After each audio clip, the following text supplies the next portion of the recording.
Resistant zone drawing করবেন, তখন drawing করবেন এখানে গ্রিন টু গ্রিন, মানে উপর থেকে গ্রিন আর নিচে গ্রিন। এই গ্রিন টু গ্রিন যদি ড্রয়িং করেন তাহলে আপনারা বুঝতে পেরে যাবেন যে মার্কেটের কাছে এইটা একটা রেজিস্ট্যান্ট জোন আছে, strongly resistant zone market face করছে। এই রেজিস্ট্যান্ট জোনটা মার্কেট যদি ব্রেকআউট দেয় তাহলেই মার্কেট কোথায় যাবে, আপসাইডে যাওয়ার সম্ভাবনা রয়েছে। দেখুন, যখন মার্কেটের কাছে এইখানে একটা রেসিস্ট্যান্ট জোন আছে, এখন ফেস করছে। আরেকটা মার্কেটের কাছে রেসিস্ট্যান্ট জোন আছে, যেটা হলো অপারেটর রেসিস্ট্যান্ট জোন। অপারেটর কি করতে পারে, এই রেসিস্ট্যান্ট জোনটাকেও মার্কেট রিজেকশন ফেস করতে পারে। এটা একটা সিক্রেট রেসিস্ট্যান্ট জোন, ঠিক আছে।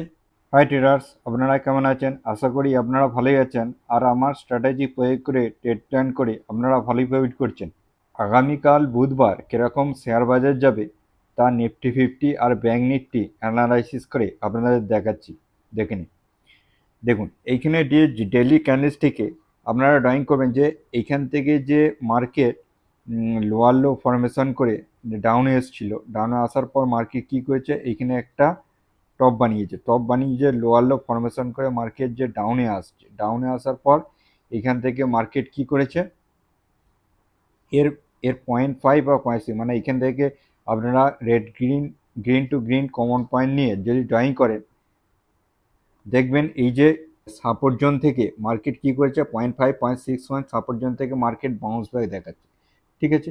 এখান থেকে বাউন্স ব্যাক দেখিয়ে মার্কেট উপরে যাচ্ছে, এটা একটা সাপোর্ট জোন, যে সাপোর্ট জোন থেকে মার্কেট বাউন্স ব্যাক দেখিয়ে উপরে যাচ্ছে।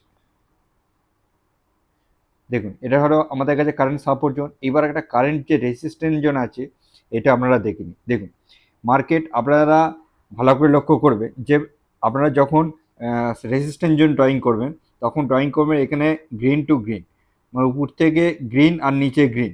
এই গ্রিন টু গ্রিন যদি ড্রয়িং করেন তাহলে আপনারা বুঝতে পেরে যাবেন যে মার্কেটের কাছে এইটা একটা রেসিস্ট্যান্ট জোন আছে, strongly resistant zone market face করছে।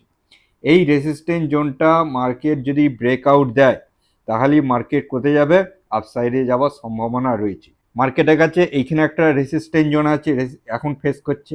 আরেকটা মার্কেটের কাছে রেসিস্ট্যান্ট জোন আছে, যেটা হলো অপারেটর রেসিস্ট্যান্ট জোন। অপারেটর কি করতে পারে, এই রেসিস্ট্যান্ট জোনটাকেও মার্কেট রিজেকশন ফেস করতে পারে।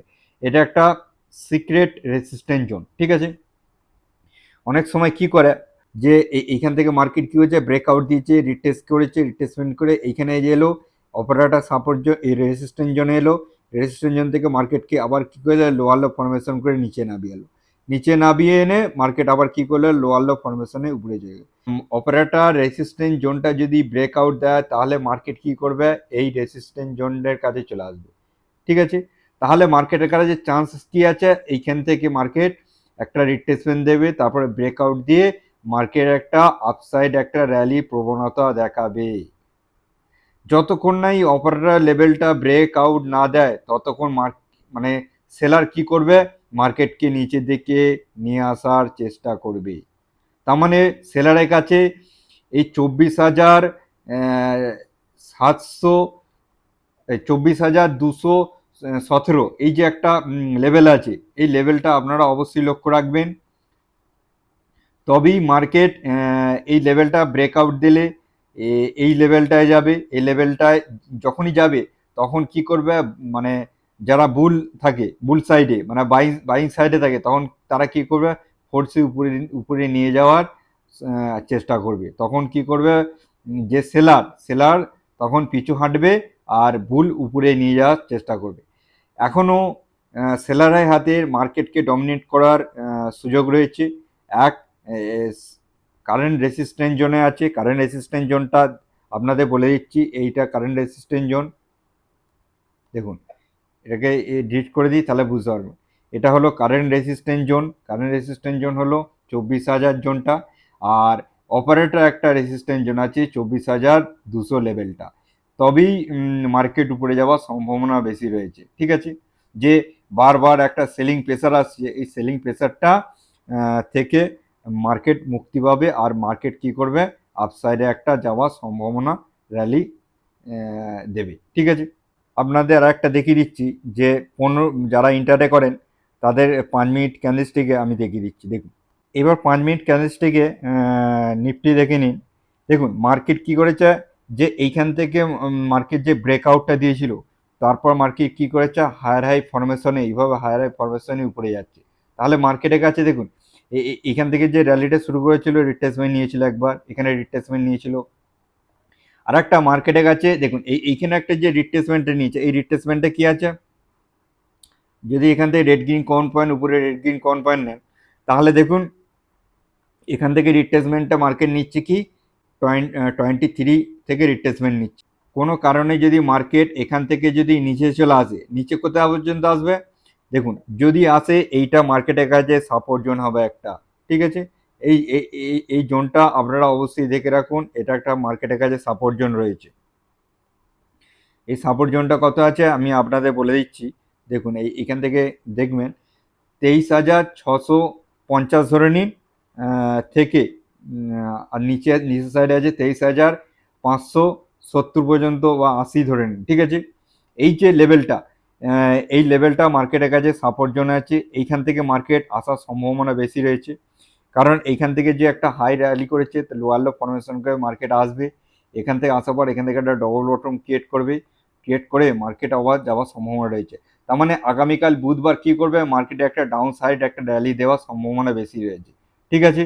কারণ মার্কেট এই যে এইটা ব্রেকআউট দিতে পারছে না একবার, যদি মার্কেট কোনো কারণে গ্যাপ আপ খুলে, ঠিক আছে, যদি ব্রেকআউট দিয়ে দেয়, তাহলে মার্কেট রিট্রেসমেন্ট করতে আসবে, হাই ফরমেশনে উপরে যাবে, কিন্তু বেশিক্ষণ যেতে পারবে না, কারণ মার্কেটের কাছে একটা রিট্রেসমেন্ট বাকি আছে। এই রিট্রেসমেন্টটা সব ট্রেডার চাইবে একটু রিট্রেসমেন্ট নিক।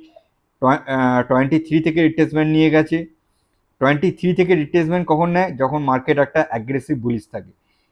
চাইবে ট্রেডার যে এইখান থেকে যে র্যালিটা দিয়েছে এরা একটা প্রফিট ওরা বুকিং করবে, তখন মার্কেট কি করবে, ধীরে ধীরে আসবে এই 0.5 0.61 থেকে মার্কেট আবার হাই সাইডে উপরে যাবে, ঠিক আছে। এইভাবে মার্কেট একটা র্যালির মাধ্যমে আপসাইড যাওয়ার সম্ভাবনা রয়েছে। হ্যাঁ, এবার ব্যাঙ্ক নিফটি দেখে নিন। দেখুন ব্যাঙ্ক নিফটি কি হচ্ছে, এখানে টপ তৈরি করেছিল, তারপর টপ তৈরি করে মার্কেটকে সাপ একটা ফল এসেছিল, লোয়ার লো ফরমেশন করে মার্কেট কি করেছে, নিচে এসেছিল। নিচে আসার পর এখানে একটা বটম তৈরি করেছে, বটম তৈরি করে মার্কেট কি করেছে, হাই সাইডে গেছে। এখানে একটা টপ তৈরি করেছিল, টপ তৈরি করার পর মার্কেট কি করেছে, লোয়ার লো ফরমেশন করে মার্কেট এখানে একটা ডবল বটম ক্রিয়েট করে মার্কেট উপরে গিয়ে যাচ্ছিল, ঠিক আছে। দেখুন এইখানে দেখুন ব্যাঙ্ক নিফটি কি করেছে, এইটাকে রেসিস্ট্যান্ট ফেস করছে, তার মানে ব্যাঙ্ক নিফটিকে কি আছে, ব্যাঙ্ক নিফটির কাছে এটা একটা রিজেকশন ফেস করছে। তার মানে এখান থেকে যদি আপনি ধরে চলুন, bank Nifty current support zone হচ্ছে এইটা, ঠিক আছে। এখান থেকে আপনারা রেড গ্রিন কোন পয়েন্ট নেবেন, আর উপরে রেড গ্রিন কোন পয়েন্ট নেবেন। এখান থেকে মার্কেট যে সাপোর্ট জোন, এই সাপোর্ট জোন থেকে মার্কেট বাউন্স ব্যাক থেকে উপরে যাচ্ছে। এইবার দেখুন এইখানে সাপোর্ট জোন থেকে উপরে যাচ্ছে, এইবার এর কারেন্ট রেসিস্ট্যান্স জোন রয়েছে, আমি আপনাকে বলে দিচ্ছি। আপনারা দেখুন এখানে ড্রয়িং করবেন, দেখুন এইখানে রেড গ্রিন কোন পয়েন্ট নেবেন, আর নিচে রেড গ্রিন কোন পয়েন্ট নেবেন, নিয়ে এইখান থেকে দেখুন এটা একটা মার্কেটের কাছে রেসিস্ট্যান্স জোন, ঠিক আছে। এই যে মার্কেটের কাছে এই রেসিস্ট্যান্স জোনটা, রেসিস্ট্যান্স জোনের পর মার্কেটের কাছে এখন একটা জোন আছে যেটা হলো অপারেটর রেসিস্ট্যান্স জোন, ঠিক আছে। এইখান থেকে আপনারা ড্রয়িং করবেন, 0.5 থেকে 1 জোন পর্যন্ত ড্রয়িং করবেন, ড্রয়িং করে আপনারা পেয়ে যাবেন একটা অপারেটর রেসিস্ট্যান্স জোন, ঠিক আছে। মার্কেট কেমন করতে পারে, এই যে এখান থেকে মার্কেট উপরে যাচ্ছে, এখান থেকে যে রিজেকশন ফেসকে নিচে আসতে পারে, নিচে এসে কোথাও পর্যন্ত আসতে পারে, এই যে এর 0.5 মানে এখান থেকে আর এইখানে পর্যন্ত যে র্যালিটা দিয়েছে, এর একটা রিট্রেসমেন্ট নেবে, রিট্রেসমেন্ট নিয়ে পর মার্কেট আবার হাই ফরমেশন করে উপরে গিয়ে এই অপারেটর রেসিস্ট্যান্স জোনে আসবে, ঠিক আছে। এইভাবে মার্কেট চলে, অপারেটর রেসিস্ট্যান্স যেটা আসবে, এই অপারেটর রেসিস্ট্যান্স থেকে যদি ব্রেক দেয়, তাহলে মার্কেট কি করবে, আবার হাই ফরমেশন করে উপরে চলে যাবে, তার মানে অল টাইম হাইয়ের কাছে মার্কেট আবার চলে আসবে। এইখান থেকে অপারেটর কি করবে, যারা সেল করছে তারা কি করবে, অপারেটর রেসিস্ট্যান্স জোন থেকে মার্কেটকে ট্রাই করবে আর একবার নিচের দিকে ডমিনেট করার, ঠিক আছে। আর না হলে মার্কেটকে এইখান থেকেও অপারেটর ট্রাই করবে মার্কেটকে ডমিনেট করা, ঠিক আছে। মার্কেটকে ডমিনেট করার অপারেটর কাছে দুটো রাস্তা আছে, সেল সাইডে এই একটা জোন, আর এই একটা অপারেটর জোন। এই অপারেটর জোন যখন ব্রেকআউট দিয়ে উপরে যাবে, তখন এই অল টাইম হাই চলে আসবে, এইবার মার্কেট কি করবে, হাই ফরমেশন করে উপরে চলে যাবে, ঠিক আছে। তখন আর এই যে যারা সেল করছে, সেল আর রয়েছে, তারা আর মার্কেটকে অত ডমিনেট করতে পারবে না, ঠিক আছে। এটা ভালো করে আপনারা লক্ষ্য রাখবেন যে এইখানের মধ্যে ডমিনেট কেন করবে, মানে এখানে যারা এইখান থেকে যে র্যালিটা দিয়েছে, ব্যাঙ্ক নিফটি স্টকে যে প্রফিট বুকিং হবে, যে 10%, 12%, 6%, 7%, সব প্রফিট বুকিং করবে, তার জন্য মার্কেট নিচে আসার সম্ভাবনা বেশি রয়েছে। এবার দেখে নিন 5 মিনিট ক্যান্ডেলস্টিকে সাপোর্ট অ্যান্ড রেজিস্ট্যান্স জোন। দেখুন ব্যাঙ্ক নিফটি যখন এখানে একটা ডবল বটম ক্রিয়েট করেছে, ডবল বটম ক্রিয়েট করে মার্কেটকে হায়ার হাই ফরমেশনে যাচ্ছে। দেখুন হায়ার ফরমেশন গেল, এখান থেকে রিট্রেসমেন্ট নিল, মানে এই যে র্যালিটার এইখানে রিট্রেসমেন্ট নিয়েছে, রিট্রেসমেন্ট নেওয়ার পর মার্কেট কী করছে, এই র্যালিটা এখানে রিট্রেসমেন্ট নিয়েছে, তারপরে মার্কেট কি হায়ার হাই ফরমেশনে যাচ্ছে, তারপরে মার্কেট হাই ফরমেশন গিয়ে মার্কেট কী করছে, এখান থেকে রিট্রেসমেন্ট নিয়েছে। এই রিট্রেসমেন্টটা আপনাদের আমি বলে দিচ্ছি, এখান থেকে যদি আপনারা দেখেন যে এইখান থেকে গ্রিন টু গ্রিন আপনারা যদি ড্রয়িং করেন, তাহলে দেখুন এখানে একটা রিট্রেসমেন্ট বাকি আছে। তাহলে মার্কেটের কাছে ব্যাঙ্ক নিফটি কী আছে, সাপোর্ট জোন রয়েছে, এটা একটা স্ট্রং সাপোর্ট জোন, ঠিক আছে, এটা একটা স্ট্রং সাপোর্ট জোন মার্কেটের কাছে। এই স্ট্রং সাপোর্ট জোনটা আপনারা অবশ্যই খেয়াল করবেন, আমি করে দিচ্ছি, মার্কিং করে দিচ্ছি এই জোনটা 56,142 মানে 140 আর থেকে 55,820, ঠিক আছে, এই জোনটা মার্কেট কি করবে, একটা রিট্রেসমেন্ট বাকি আছে, এখান থেকে মার্কেট একটা ডবল বটম ক্রিয়েট করেও মার্কেট এখান থেকে লোয়ার লো ফরমেশন করে মার্কেট নিচে আসবে এই জন্যে, এখান থেকে মার্কেট আবার ডবল বটম ক্রিয়েট করে মার্কেট আবার হাই ফরমেশনে উপরে যাবে, ঠিক আছে, এই রিট্রেসমেন্টটা মার্কেটের কাছে বাকি রয়েছে। তার মানে আগামীকাল বুধবার আপনারা ধরে চলুন মার্কেটে একটা ডাউন সাইডে একটা র্যালি করার সম্ভাবনা রয়েছে, ঠিক আছে, মানে হয়তো এই এই যে এই জোনটা, ঠিক আছে, মার্কেট দেখবে একবার চেষ্টা করবে ব্রেক দেওয়া, ঠিক আছে, কিন্তু আমার মনে হচ্ছে পারবে না, মার্কেট এখান থেকে একটা লোয়ার লো ফরমেশন করে মার্কেট নিচে আসার সম্ভাবনা বেশি রয়েছে। আপনারা যারা ইন্টারে করেন তারা একটা ডাউন সাইডে আপনারা দেখবেন, আগে আপনারা সিচুয়েশন দেখবেন, তারপরে আমরা 10টা বাজবে, তারপরে ট্রেড প্ল্যান করবেন, একটা আপনারা আপসাইড যাবে না ডাউন সাইড যাবে, একটা ট্রেন্ড আইডেন্টিফাই করতে পারবেন। আশা করি আমার এই অ্যানালাইসিসটি আপনারা বুঝতে পেরেছেন। যদি বুঝতে পেরে থাকেন তাহলে একটা লাইক আর কমেন্ট অবশ্যই করবেন, আর সাথে থাকবেন, আর সাবস্ক্রাইবটা অবশ্যই করবেন। চলুন আজকের দিনের মতো এই পর্যন্তই, আবার নেক্সট দিনে নেক্সট এক এডুকেশনে দেখা হচ্ছে। Bye bye.